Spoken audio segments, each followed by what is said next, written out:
আসসালামু আলাইকুম। এটা হচ্ছে মেথি শাক। মেথি শাক আমি জানি না কারা কারা পছন্দ করেন, একটু তিতা তিতা লাগে, কিন্তু আমার খুব পছন্দ। আমি খুবই পছন্দ করে খাই। কাঁচা শাকটা আসলে দেখাতে পারলে ভালো হতো, কিন্তু কাঁচা শাকটা দেখাতে পারলাম না। আমি রসুন পেঁয়াজ দিয়ে জাস্ট ভাজছি, এরপরে একটু আলু দেব। শাকটা যখন সিদ্ধ সিদ্ধ হয়ে আসবে তখন একটু আলু দেবো।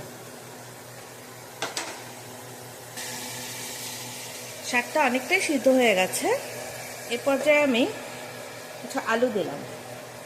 আসলে এটা ফ্রেঞ্চ ফ্রাই, আপনি কুচি করা আলুও দিই, আমি যেটা সবসময় দিয়ে থাকি কুচি করা আলু, কিন্তু আমার ঘরে আলু ছিল না, ছিল অনেক ফ্রেঞ্চ ফ্রাই। আমার হাজব্যান্ড যেহেতু রেস্টুরেন্ট জব করে, প্রচুর ফ্রেঞ্চ ফ্রাই, ফ্রাইড চিকেন আসে, সো আমি ফ্রেঞ্চ ফ্রাইগুলো দিয়ে আমি কাজে লাগাই।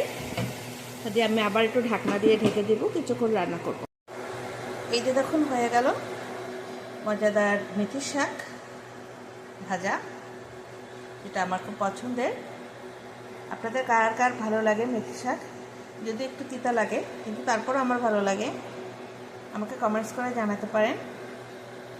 আমাকে সাপোর্ট করুন, আমিও আপনাদের সাপোর্ট করব, কথা দিচ্ছি। আমাকে ফলো দিলে আমি ফলো দিই না এমন কেউ নেই। ঠিক আছে, আজকের মতো এই পর্যন্ত। আল্লাহ হাফেজ।